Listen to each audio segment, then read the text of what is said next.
హల్లెలూయా హల్లెలూయా హల్లెలూయా హల్లెలూయా హల్లెలూయా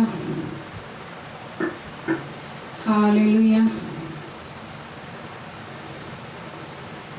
స్తోత్రమైన హల్లెలూయా. స్తుతి వందనాలు. కాదువారి దినం బట్టి స్తుతిస్తున్నాం. పునరుద్ధరణ దినం, పరిశుద్ధ దినం, ఆరాధన దినం ప్రభా స్తుతించి ఆరాధించుకునే కృపని దయచేయండి ప్రభా. గడిచిన దినములన్నీ కాపాడినారు, గడిచిన వారం అంతా కాపాడారయ్యా ప్రభా. నీ కృపలో భద్రపక్షండి నాయన. సజీవులే కదా నేను స్తుతిస్తారు ప్రభా. ఈ కాదువారి దినం, పరిశుద్ధ దినం, ఆరాధన దినం ప్రభా. నా తండ్రి పూర్ణాత్మతో, పూర్ణ బలంతో, పూర్ణ శక్తితో ప్రభాని ఆరాధించుకునే కృప దయచేయండి. వెనుక ముందు ఆవరించండి నైనా. వశీకరము వత్తరబా మహిమ మేఘం వల్ల దిగి రండి నైనా ప్రభా. ఇక వైశ్య రేవేశాంధర హల్లెలూయా. నేను చేసిన మేళ్లకు ఏం చెల్లిస్తాం నాయన. కేవలం రక్షణ పాత్రను చేతబోని నీకు నా హృదయ ప్రకృతిని తాస్తుతి స్తోత్రం అర్పిస్తున్నాను ప్రభా. నీకు స్తోత్రం స్తోత్రం స్తోత్రం నైనా. సమస్త మహిమ ఘనత ప్రభావాలు నీకు ఆరోపిస్తున్నా తండ్రి. దేవాది దేవ, సర్వాధికారి, సర్వశక్తివంతుడా, God of Almighty, sovereign Lord, I praise you, I worship you, adore you, exalt your name, O Lord. Rikashya Riveshandara. Hallelujah, hallelujah, hallelujah, hallelujah, hallelujah, hallelujah, hallelujah, hallelujah, hallelujah.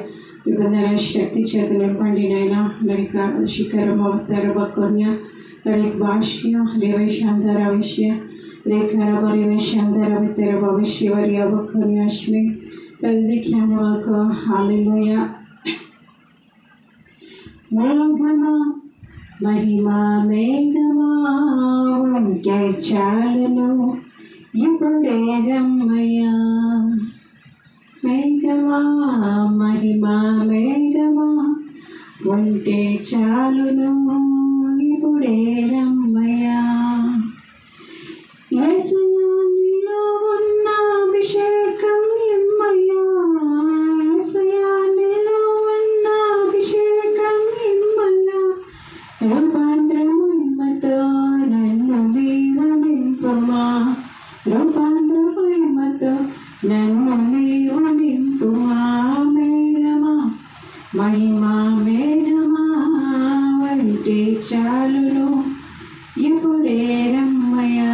మహిమ మేఘమాలే ఆవరించండి నాయన. మీ రూపాంతర మహిమ చేత ప్రతి ఒక్కరిని నింపండి ప్రభా. ట్రాన్స్ఫార్మ్ చేసే ఆత్మ నాయన ప్రభా. రిసరెక్టింగ్ స్పిరిట్తో ప్రతి ఒక్కరిని నింపండి నాయన.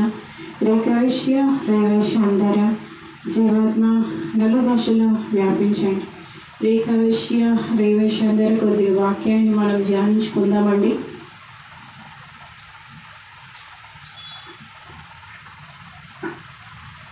హల్లెలూయా హల్లెలూయా హల్లెలూయా హల్లెలూయా హల్లెలూయా. మత్తయి శుభవార్త మనం ధ్యానించుకుంటున్నాం కదండి. మత్తయి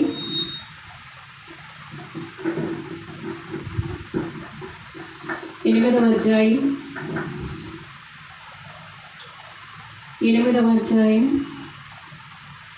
5 నుంచి 10 వరకు ఒకసారి చదువుతాను చూడండి.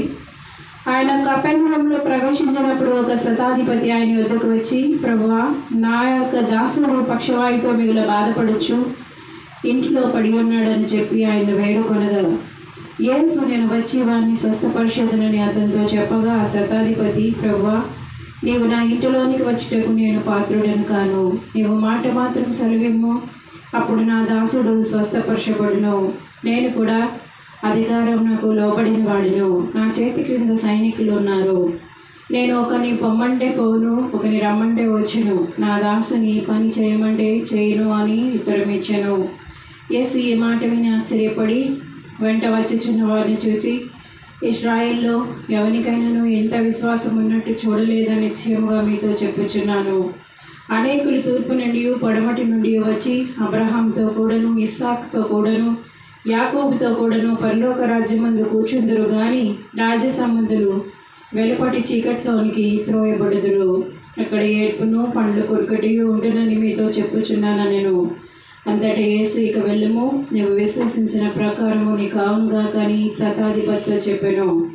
ఆ గడియలోనే అతని దాసుడు స్వస్థత నందెను. ఇక్కడ కూడా లాస్ట్ వీక్ మనం మాట్లాడుకున్నట్టే చాలా చాలా ఇంపార్టెంట్ థింగ్ ఏంటంటే విశ్వాసము. విశ్వాసం ఉంటే చాలు, నీకు ఏమన్నా జరుగుతుంది. ఇక్కడ ఏంటంటే ఒక శతాధిపతి అంటే దాని పేరులోనే అర్థం ఉంది. ఆయన కింద శత అంటే ఎంత అండి? 100 కదా, అంతే కదండి. శతాబ్దం, దశాబ్దం అంటే 10, శతాబ్దం అంటే 100 కదా.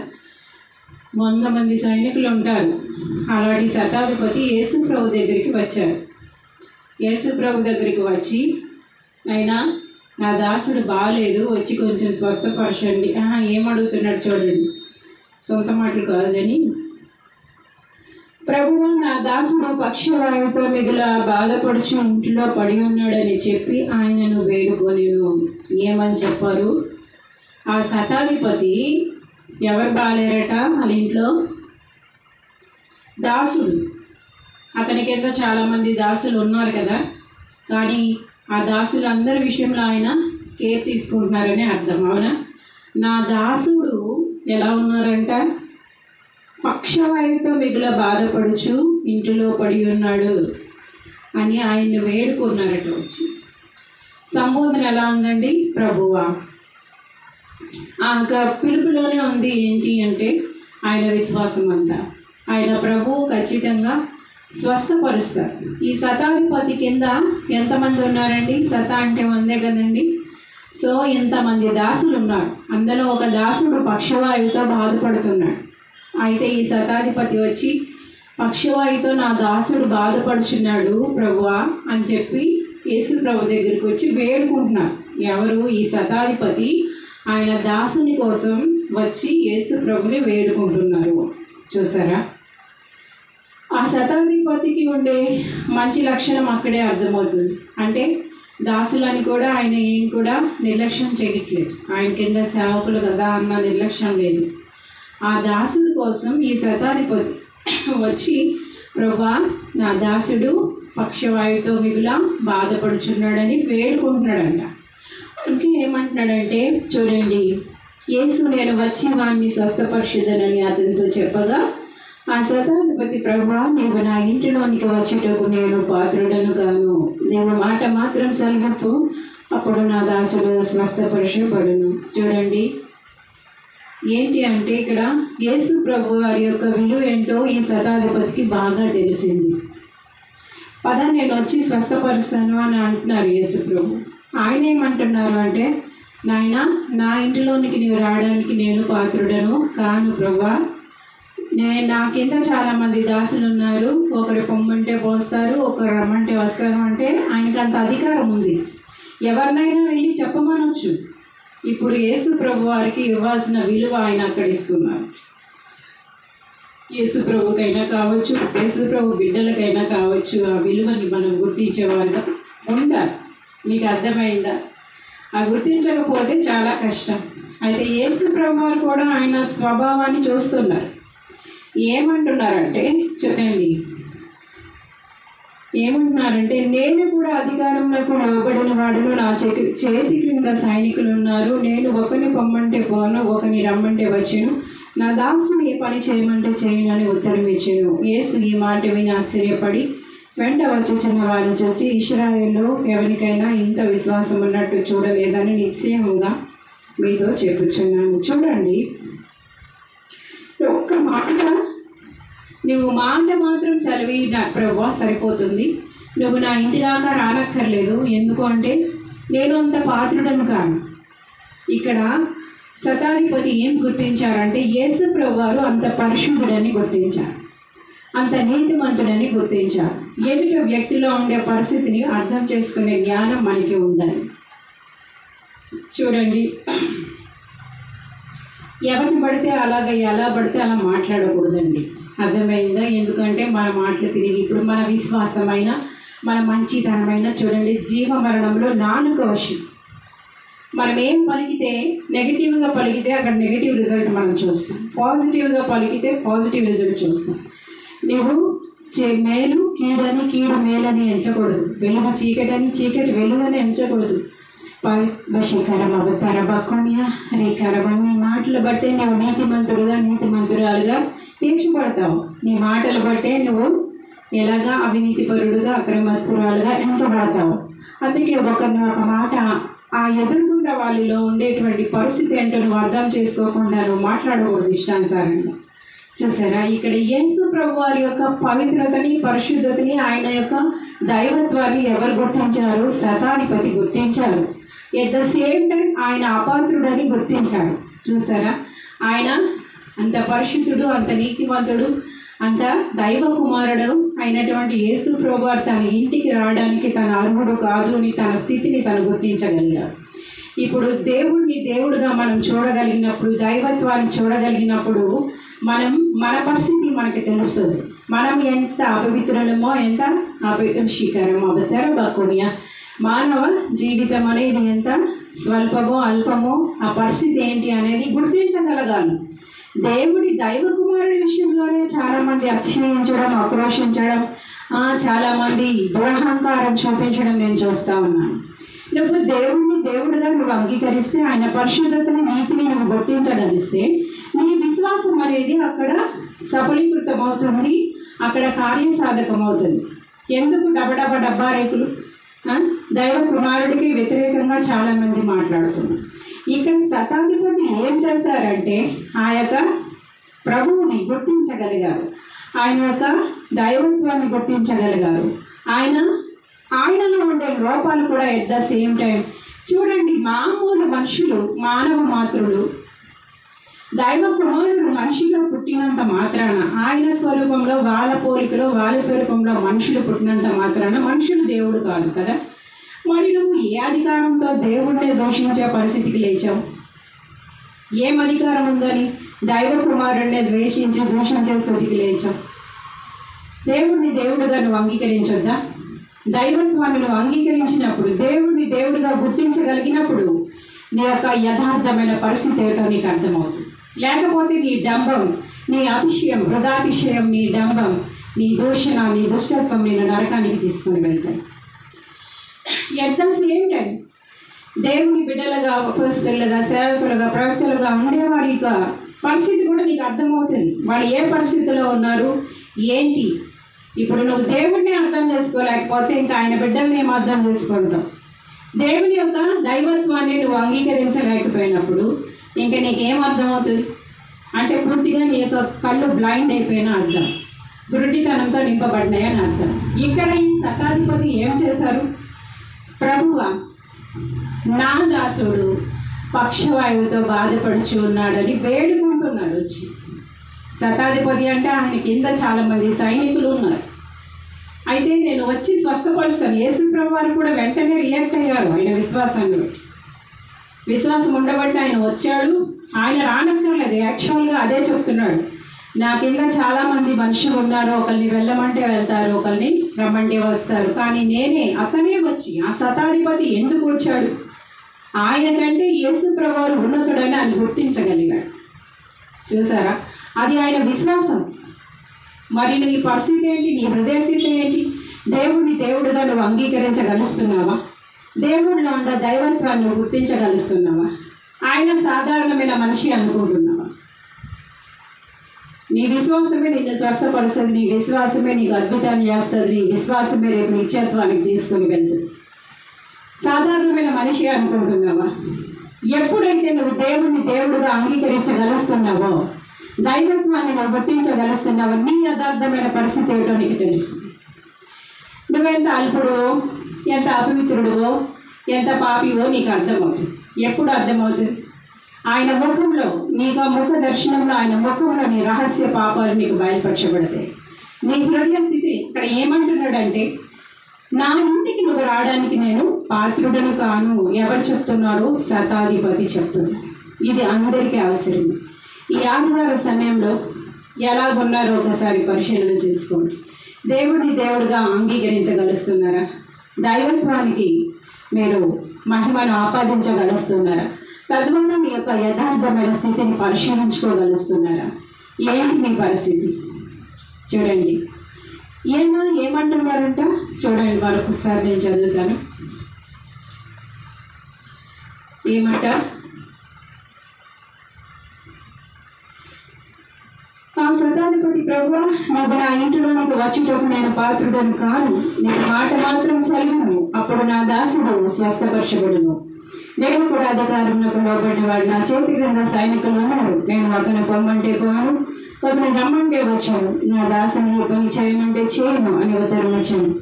యేసు ఈ మాట విని ఆశ్చర్యపడి వెంట వచ్చిన వారిని చూసి, ఇశ్రాయేలులో ఎవరికైనా ఇంత విశ్వాసం ఉన్నట్టు చూడలేదని నిశ్చయంగా మీతో చెప్పుచున్నాను.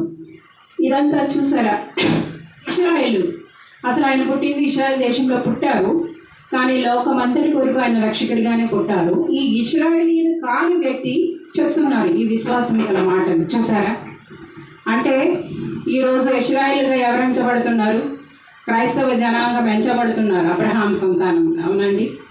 మరి విశ్వాసం ఉందా? క్రైస్తవ జీవితంలో విశ్వాసం ఉందా? ఇప్పుడు దేవుడిని దేవుడిగా నువ్వు గుర్తించగలుగుతున్నావా? ఇప్పుడు ఈయన తీసుకున్నప్పుడు ఈయన ఇశ్రాయేలుడు కాదు, యాక్చువల్గా శతాధిపతి ఇశ్రాయేలుడు కాదు, ఆయన అన్యుడే. అక్కడ ఇశ్రాయేల్ గురించి ప్రత్యేకంగా చెప్తున్నారు, నేను ఇట్లాంటి విశ్వాసాన్ని ఇశ్రాయేల్లో చూడలేదని చెప్తున్నారు. యాక్చువల్గా ఆయన ఇశ్రాయేలుడు కాదు, కానీ ఆయనలో అంత విశ్వాసం ఉంది. నువ్వు ఎవరు అనేది ఇక్కడ క్వశ్చన్ కాదు. నువ్వు ఇశ్రాయేలుడువా, క్రైస్తవుడా, క్రైస్తవేతరుడువా ఏంటనేది కాదు. ఇక్కడ దేవుణ్ణి దేవుడుగా నువ్వు గుర్తించగలుగుతున్నావా లేదా అనేదే క్వశ్చన్. ఇక్కడ నువ్వు నిజంగా దేవుడిని దేవుడిగా గుర్తించగలిస్తే నీ జీవితంలో నువ్వు ఏ కార్యాలు నువ్వు పొందుకోవాలనుకుంటున్నావో అది పొందుకోగలుస్తావు. ఎలాగా? నీ విశ్వాసాన్ని బట్టి. నీ విశ్వాసమే నిన్ను రక్షిస్తుంది, స్వస్థపరుస్తుంది, నిత్య జీవాన్ని ఇస్తుంది, నరకం నుండి కూడా తప్పింపబడుతుంది. చూడండి, ఇక్కడ ఏమని అదే చెప్తున్నారు. ఏమని చెప్తున్నారు అంటే,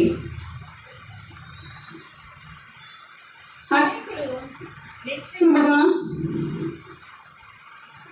యేసు ఈ మాట విని ఆశ్చర్యపడి వెంట వచ్చుచున్న వారిని చూసి, ఇశ్రాయేలు నేను ఎవరికైనా ఇంత విశ్వాసం ఉన్నట్టు. హల్లెలూయా. చూడలేక నిశ్చయముగా మీతో చెప్పుచున్నాను, అనేకులు తూర్పు నుండి పడమటి నుండి వచ్చి అబ్రహాంతో కూడా, ఇస్సాకుతో కూడా, యాకోబుతో కూడా పరలోక రాజ్యమందు కూర్చుంటారు, కానీ రాజ్య సంబంధులు వెలుపటి చీకటడానికి త్రోయబడదురు. అక్కడ ఏడ్పును పండ్లు ఒకటి ఉండదని మీతో చెప్పుచున్నాను. నేను చూసారా? నీ విశ్వాసము రేపు ఎక్కడి వరకు తీసుకెళ్తుంది? అబ్రహాము దేవుడా, ఇస్సాకు దేవుడా, యాకోబు దేవుడా అని చెప్తాను కదా, వాళ్ళతో కూడా నువ్వు నిత్య జీవంలో కూర్చుంటావు. ఎలాగా? నీ విశ్వాసాన్ని బట్టి. మీకు అర్థమవుతుందా? నువ్వు ఎవరు అనేది క్వశ్చన్ కాదు. నీకు ఈ దేశమా, ఆ దేశమా, నువ్వు ఈ తెగకి చెందిన వాడవా, ఆ తెగకి చెందిన దానవా కాదు. ఇది క్వశ్చన్ కాదు. నీ విశ్వాసం అనేది నిన్ను రక్షిస్తుంది, రేపు నిత్య జీవంలో నిన్ను చేరుస్తుంది, పరలోక రాజ్యంలో నిన్ను చేరుస్తుంది. ఇప్పుడు అబ్రహాము, ఇస్సాకు, యాకోబుల దేవుడిని ఎప్పుడైతే నువ్వు విశ్వసించి అంగీకరించి నువ్వు విశ్వసిస్తా ఉన్నావో, రేపు నిత్యత్వంలో వాళ్ళతో కూడా నువ్వు కూర్చుంటావు. ఎక్కడ? పరలోక రాజ్యంలో. కానీ చూడండి, ఇంకేమంటున్నారంటే ఇక్కడ, రాజ్య సంబంధులు వెలుపటి చీకట్లోనికి తోడబడదురు, అక్కడ ఏపు పండ్లు కొరుకుట ఉండునని మీతో చెప్పుచున్నాను. చీకట్లోకి త్రోయబడినప్పుడు ఏమవుతుందండి? ఇప్పుడు అబ్రహాం, ఇస్సాకు, యాకోబు ఉండే చోటికి మనం వెళ్ళాలి. అది యేసు ప్రభు ద్వారానే సాధ్యం. యేసు ప్రభు వారి మీద విశ్వాసాన్ని బట్టి నువ్వు వెళ్ళగలుస్తావు. లేని పక్షంలో నువ్వు చీకట్లోనికి త్రోయబడతావు. అక్కడ సమస్య ఏంటంటే, నువ్వు ఇశ్రాయేలుడువా, క్రైస్తవుడువా, క్రైస్తవేతరుడువా, నువ్వు ఏ దేశానికి సంబంధించావు, ఏ రాష్ట్రానికి సంబంధించావు, ఏ తగ్కి సంబంధించావు, లేకపోతే నువ్వు ద్వీపంలో ఉన్నావా, సముద్రంలో ఉన్నావా, ఇది సమస్య కాదు. నువ్వు అబ్రహాము, ఇస్సాకు, యాకోబులతో కూడా పరలోక రాజ్యంలో ఉండాలి. చీకటిలోనికి త్రోయబడకూడదు అంటే ఈ రోజే నీ విశ్వాసాన్ని నువ్వు ప్రతిష్ఠించుకో. యేసు ప్రభు వారి మీద ప్రతిష్ఠించుకో. నీ విశ్వాసాన్ని అభివృద్ధి పరుచుకో. రేపు ఉదయాన్నే నువ్వు రాజ్య సంబంధులు అంటే ఏంటంటే, ప్రత్యేకంగా ఇశ్రాయేల్ దేశంలో ఇశ్రాయేల్ కొరకే ఫస్ట్ పని చేశారు యేసు ప్రభు వారు. ఎప్పుడైతే ఆయన తిరస్కరించి త్రోసివేశారో, ఆయన బయటికి అన్యుల దగ్గరికి వచ్చి సువార్త చెప్పడం ప్రారంభించారు. మీకు అర్థమైందా? ఇప్పుడు ఏంటంటే, ఇక్కడ ఇశ్రాయేలుడువా, క్రైస్తవుడువా ఎవరనేది ఇక్కడ సమస్య కాదు. నీ విశ్వాసమే నిన్ను స్వస్థపరుస్తుంది, నీ విశ్వాసం నిన్ను రక్షిస్తుంది, విశ్వాసమే అబ్రహాం, ఇస్సాకు, యాకోబులతో కూడా కూర్చోబెడుతుంది. ఆ విశ్వాసం నీకు లేకపోతే, ఈరోజే నీ విశ్వాసాన్ని నువ్వు స్థాపించుకోకపోతే, ఆ విశ్వాసంలో నిన్ను నువ్వు ప్రతిష్ఠించుకోకపోతే చీకటిలోనికి త్రోయబడతారు. అక్కడ ఏడుపు, పండు కొరుకుతా ఉంటుంది. మీకు అర్థమవుతుందండి? అదే చెప్తున్నారు. ఇవి యేసు ప్రభువారు చెప్పిన మాట. వెంటనే అదే క్షణంలో ఏమని చెప్పారంటే చూడండి, అంతటా యేసు ఇక వెళ్ళుము, నీకు విశ్వసించిన ప్రకారం నీకు అవునుగాక నీ శతాధిపతితో చెప్పాను. ఆ గడియలోనే అతని దాసుడు స్వస్థత పొందాడు. చూసారా? ఇంకా వెళ్ళు, నీ యొక్క దాసుడు స్వస్థత పొందారు అనగానే ఏ సమయంలో, ఏ గడియలో యేసు ప్రభువారు ఆ మాట సెలవిచ్చారో అదే గడియలో ఆయన దాసుడు స్వస్థత పొందారు. యేసు ప్రభువారు వాళ్ళ ఇంటి వరకు వెళ్ళలేదు. యేసు ప్రభువారు దాసుడితో కూడా వెళ్ళలేదు. యేసు ప్రభువారు ఆ దాసుడు దాకా వెళ్ళలేదు. ఈ శతాధిపతితో వెళ్ళలేదు. ఏం జరగలేదు. అలాగే నువ్వు అనుకున్నట్టు నీ విశ్వాసం, నువ్వు విశ్వసించిన ప్రకారము జరుగును గాక అన్నారు అంతే. మరి నీ విశ్వాసం నేను ఎంతవరకు తీసుకొని వెళ్తుంది?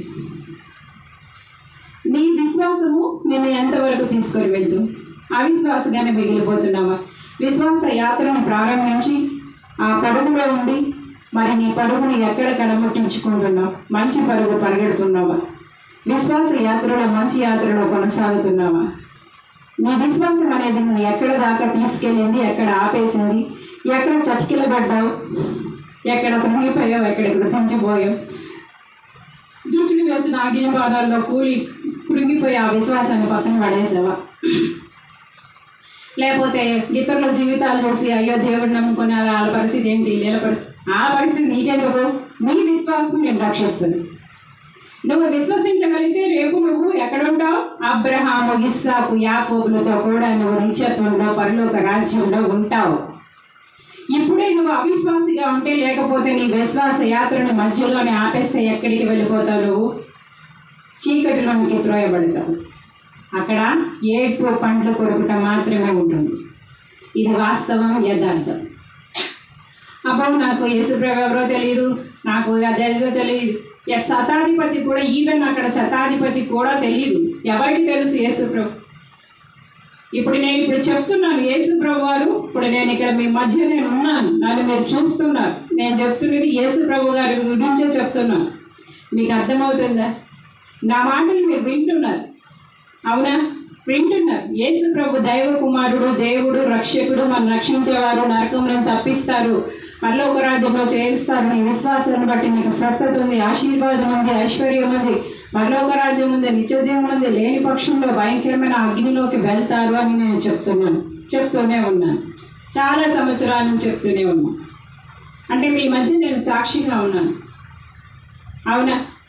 ఆ తద్వారా మీకు ఎవరు పరిచయం అవుతున్నారు? యేసు ప్రభు వారు పరిచయం అవుతున్నారు. ఈరోజు నేను చెప్పిన ఒక మాటని నువ్వు తీసుకుంటే నీకు విశ్వాసం అనేది నీలో ప్రారంభమవుతుంది. ఓహో, యేసు ప్రభు కుష్టి వ్యాధిగ్రస్తుడిని బాగు చేశారు. యేసు ప్రభు చాలా మంది రోగులను బాగు చేశారు. యేసు ప్రభు అపశీకారం అవతారం భక్కునియ మాట మాత్రం సెలవిచ్చినప్పుడు పక్షవాయువు గలవాడు స్వస్థపరచబడినాడు. శతాధిపతి దాసుడు స్వస్థపరచబడినాడు. ఓహో, నేను విశ్వసిస్తే నా జీవితంలో కూడా నేను అద్భుతమైన కార్యాలు చూడగలుస్తాను అన్న విశ్వాసం నీలో రావాలి. యేసు ప్రభు ద్వారానే నేను పరలోక రాజ్యం ఉంది, లేని పక్షంలో నీకు భయంకరమైన అగ్నిలో నేను అంతం అవ్వాల్సిన అవసరం ఉంది అన్న సత్యాన్ని అర్థం చేసుకోవాలి. అర్థం చేసుకుని విశ్వసించాలి. ఇక్కడ ఈ దేశమా, ఆ దేశమా, ఈ తెగ, ఆ తెగ, ఈ కులమా, ఆ మతమా, ఇదంతా కాదు సమస్య. ఇదంతా కాదు నీ విశ్వాసం. నువ్వు విశ్వాసిగా, అవిశ్వాసిగా, రెండే తెగలు. అయితే అవిశ్వాసిగా నీ జీవితాన్ని అంతం చేసుకోవాలి, లేకపోతే విశ్వాసిగా యేసు ప్రభుతో కూడా పరలోక రాజ్యంలోకి వెళ్ళాలి. ఇక్కడ డెసిషన్ అనేది ఇది మానవ జాతి ప్రతి ఒక్కరికి, ప్రతి మనిషికి, ప్రతి వ్యక్తికి సంబంధించిన విషయాలు. ప్రత్యేకంగా శతాధిపతిని ఎవరు పెళ్ళలేదు, ఆయన వచ్చారు. ఆయన విశ్వాసమే ఆయన తీసుకొని వచ్చింది. మీకు అర్థమవుతుందా? ఆయన విశ్వాసం ఆయన తీసుకొని వచ్చింది. నాయన మాట మాత్రం, ప్రభు ఒక మాట సెలవు సరిపోతుంది, నా ఇంటి వరకు రావడానికి నేను పాత్రుడిని కాను, నా గృహానికి నువ్వు రానక్కర్లేదు, ఒక మాట మాత్రం సెలవు. మనం ఈరోజు నువ్వు డెసిషన్ తీసుకుంటున్నావా? విశ్వాస యాత్రలో కొనసాగాలన్న ఆలోచనను కలిగి ఉన్నావా? యేసు ప్రభు అయితే ఈ సమయంలో అడగాలి, యేసు ప్రభు రేపు అబ్రహాము, ఇస్సాకు, యాకోబులతో పరలోక రాజ్యంలో నన్ను చేర్చుకొని ఆయన భయంకరమైన చీకటిలోకి నేను వెళ్ళకూడదు. అక్కడ ఏడ్పు పండు కొరకుట ఉన్నాయి. భయంకరమైన చీకటి అలుముకొని ఉంది. ఏడ్పు పండ్లు కొరకుటే ఉన్నాయి. మరి నీ విశ్వాసంతో నువ్వు యేసు ప్రభు రక్షకుడని అంగీకరిస్తున్నావా? ఆయన నిన్ను పరలోకానికి తీసుకువెళ్తారనే సత్యాన్ని నువ్వు అర్థం చేసుకుంటున్నావా? నీకు ఏ సమస్య ఉన్నా, ఏ అనారోగ్యం ఉన్నా, ఏ బలహీనత ఉన్నా కూడా విడుదల చేయగలరన్న సత్యాన్ని నువ్వు తెలుసుకోగలుగుతున్నావా? అర్థం చేసుకోండి. విశ్వాస యాత్రలో కొనసాగండి. ప్రతి ఒక్కరికి హెవెన్లీ ఫైర్ మినిస్టర్స్ నుంచి ఆహ్వానం ఉంది. ఓకేనా? దేవుడి కొద్ది మాటలు చాలా ఉన్నాయి కానీ వినడానికి మీకు ఓపిక ఉండాలి కదా. సరే, అర్థం చేసుకోండి, బాగా అర్థం చేసుకోండి. శతాధిపతి ఎప్పుడైతే యేసు ప్రభు యొక్క దైవత్వాన్ని గుర్తించగలిగారో ఆయన యథార్థమైన స్థితి ఆయనకు అర్థమైంది. ఆయన కనీసం యేసు ప్రభు తన గృహంలో అడుగు పెట్టడానికి కూడా తన పాత్రుడు కాడు అని తనకు అర్థమైంది. ఎప్పుడైతే యేసు ప్రభు వారి దైవత్వాన్ని మనం గుర్తిస్తామో మన పాపలను మనం గుర్తించగలుగుతాం. ఆ పాప ప్రక్షాళన యేసు ప్రభు రక్తంలోని కలుగుతున్న సత్యాన్ని మనం తెలుసుకోగలుగుతాం. నీ విశ్వాసం అనేది నీ జీవితంలో ఎంత గొప్ప కార్యాలైనా జరిగించడానికి అదే ప్రాధాన్యం. ఏంటి? విశ్వాసం అనేది. ఇప్పుడు ఎదుర్కొంటే మనం అర్థం చేసుకునేటువంటి పరిస్థితి ఎలా వస్తుందంటే, ఆ యొక్క దేవుని యొక్క ఆత్మ ఎప్పుడైతే మన జీవితాల్లో నివసించడం ప్రారంభిస్తారో మన హృదయంలో, అప్పుడు మనం ఎదుర్కొంటే వారి పరిస్థితిని జాగ్రత్తగా అర్థం చేసుకోగలుగుతాం. చూసారా? ఆ పరిస్థితుల్లో మీకు చెప్పేది ఏంటంటే, మొదటిగా దేవుడుగా మనం అంగీకరించాలి. ఆ తర్వాత మన పరిస్థితిని మనం అర్థం చేసుకోగలగాలి. ఆ తర్వాత దేవుడు ఏమైనా చేస్తారు, అసాధ్యమైన దానికి ఏమీ లేదనే సత్యాన్ని గుర్తించాలి. ఆ విధంగా నీ జీవితాల్లో నువ్వు అద్భుతాలు, ఆశ్చర్యాలు చూడగలుస్తావు. తద్వారా నువ్వు ఏం చేస్తావంటే, నీ విశ్వాస యాత్రను కొనసాగించుకుంటూ ఏమి జరగాలన్నా విశ్వాసమే కారణం, హేతువు. రేపు నిత్యత్వంలో పరలోక రాజ్యంలో నువ్వు అబ్రహాము, ఇస్సాకు, యాకోబుతో కూర్చోవాలన్నా, ఆ చీకటి నుండి, ఆ భయంకరమైనటువంటి అగ్నిగుండం నుండి నువ్వు తప్పింపబడాలన్నా నీకు కావలసింది విశ్వాసమే. అది కూడా యేసు ప్రభు యొక్క విశ్వాసం. బాగా అర్థం చేసుకోండి. అనేక మంది విశ్వాసులుగా కొనసాగుదురుగాక. దేవుడి కొద్ది మాటలు దీవించును గాక. God bless you.